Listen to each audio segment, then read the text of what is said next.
Salam sejahtera, terima kasih karena bersama dengan saya di Nazilin Unity Channel. Wow, ini terkini. Skandal Sabah, pemberi maklumat akan dedah message WhatsApp, lapor ke SPRM. Sebelum saya teruskan laporan ini, nak tanya satu soalan atau dua soalan. Pertama, susah atau senang lagi nak mempercayai pemberi maklumat skandal rasuah Sabah ini? Kamu masih boleh percayakah atau sukar nak percaya sudah? Sebab sudah terlalu lama isu ini, tetapi beliau masih lagi main sorong tarik, sorong tarik, sorong tarik. Kata dah ada bukti, kata dah ada minit mesyuarat, kata dah ada perkara yang akan menjerumuskan GRS dan Ketua Menteri Sabah. Tetapi sehingga ke hari ini, dah menjelang Christmas dan ini, belum ada lagi apa-apa cerita daripada pemberi maklumat. Beliau ini boleh dipercaya atau tidak. Kamu tinggalkanlah komen kamu. Kamu boleh percaya atau tidak. Membohong atau tidak si pemberi maklumat ini. Betulkah dia bercakap benar atau sekadar diperguna ditunggang orang? Itu soalan pertama. Soalan yang kedua. Betulkah si pemberi maklumat ini pada pendapat kamu bergerak sendiri? Atas kehendak sendiri, atau seperti yang didakwa oleh beberapa orang penganalisis politik dan pemimpin-pemimpin politik yang lain, mereka mendakwa si pemberi maklumat ini sebenarnya mungkin ada dalang di sebaliknya, di belakangnya yang mengarah atau sebagainya. Adakah Anda juga bersetuju dengan pendapat pengulas politik dan juga pemimpin-pemimpin politik yang lain? Adakah, betulkah mereka ini atau pemberi maklumat ini ditaja oleh orang lain? Kalau betul lah kan, kalau betul lah siapa agak-agak yang menaja itu? Jawablah soalan itu. Pertama, masih boleh dipercayai kah? Atau yang kedua, siapa penajanya? Atau adakah orang di belakang tukang payung pemberi maklumat ini? Walau bagaimanapun dengan pendedahan daripada peguam kepada pemberi maklumat ini memang menggemparkan kita apabila beliau kata pemberi maklumat akan dedah message WhatsApp lapor kepada SPRM. Cepat-cepatlah, jangan cakap saja. Lagi bagus daripada kau dedah di media sosial ini. Lebih baik dedah terus, buat laporan terus di SPRM. Dedah terus di SPRM, tak guna. Anda dedahkan di dalam media sosial, tak guna, betul-betul tak guna. SPRM itu dia tak akan guna media sosial. Dia akan guna laporan yang rasmi. Kau macam mana mati-mati pun dah komen, mati-mati dah cakap tentang itu ini pun, kalau tiada laporan rasmi, tiada gunanya. Jadi apa pendapat kamu? Perlukah dia hanya cakap-cakap di media sosial atau buat laporan polis di SPRM? Pemberi maklumat skandal rasuah Sabah telah membuat pendedahan baharu yang mengaitkan Ketua Menteri Haji Jinor dan beberapa adun negeri itu. Peguam pemberi maklumat tersebut, Muhammad Safi Abdullah, mendedahkan dia telah menasihati anak kuamnya untuk membuat laporan kepada SPRM bagi memecahkan kebuntuan. SPRM nampaknya terkekang dengan alasan kekurangan laporan rasmi dan hakikat bahawa anak guam saya belum menyerahkan bukti, kata Safi kepada Malaysia Kini. Peguam senior itu turut menyatakan bahawa walaupun Malaysia Kini telah menyiarkan video berkenaan skandal itu dan bekas Ketua Pesuruhjaya SPRM Latifah Koya menegaskan bahawa rakaman tersebut merupakan bukti yang jelas, tiada tindakan konkret yang telah diambil. Anak buam saya akan membuat laporan dan menyerahkan semua bukti yang dimilikinya untuk memastikan tindakan diambil. Ini termasuk video, tangkap layar perbualan WhatsApp, dokumen dan bukti lain yang menyokong dakwaannya, katanya lagi.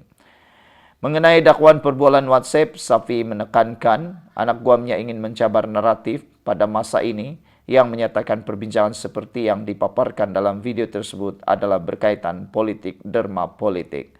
Tangkap layar ini hanyalah sebahagian daripada bukti yang dia ada, tetapi ia akan menunjukkan keadaan sebenar transaksi tersebut, katanya. Sebelum ini, Malaysia Kini melaporkan Haji menafikan dakwaan berlakunya rasuah dengan menyatakan ia berkaitan dengan derma politik. Tetapi bohonglah kalau setiap parti politik atau pemimpin politik tidak menerima dana politik daripada penyumbang-penyumbang. Macam mana parti politik boleh bergerak kalau tidak sumbangan dana politik daripada mereka yang berkemampuan?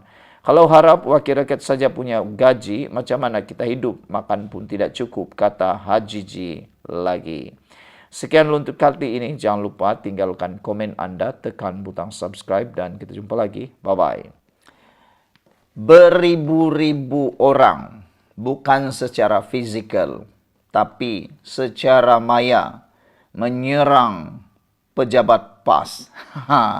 Menyerang PAS gara-gara wang jihad ataupun derma jihad. Manakan tidak, perkara itu memang luar biasa. Belum pernahlah kita dengarkan seakan-akan menormalisasikan perbuatan fitnah. Seorang pemimpin agama kepada Timbalan Perdana Menteri I, Datuk Dr. Muhammad Khairuddin Aman Razali menegaskan, adalah sangat tidak wajar mengutip dana daripada masyarakat untuk membayar saman sivil kerana perlakuan dosa fitnah. Ahli Majlis Ulama UMNO berkenan berkata, dana sumbangan awam patut digunakan untuk aktiviti seperti kebajikan, membantu golongan yang dizalimi, dakwah dan pendidikan. Selain daripada itu, beliau juga berkata dana sumbangan awam bukannya untuk membantu orang yang menzalimi maruah orang lain dengan fitnah dan cereka-rekaan. Meskipun bukan Islam, hatta musuh sekalipun. Dosa fitnah dan mereka-reka cerita adalah dosa besar yang dijadikan intipati aku janji para sahabat dengan Nabi sebelum hijrah.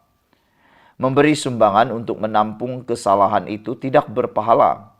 Bahkan tanda meredai perbuatan dan perlakuan dosa fitnah. Ujar beliau dalam satu hantaran di Facebook semalam. Saudara-saudara sekalian, jadi apa pula pendapat Anda sekalian tentang komen daripada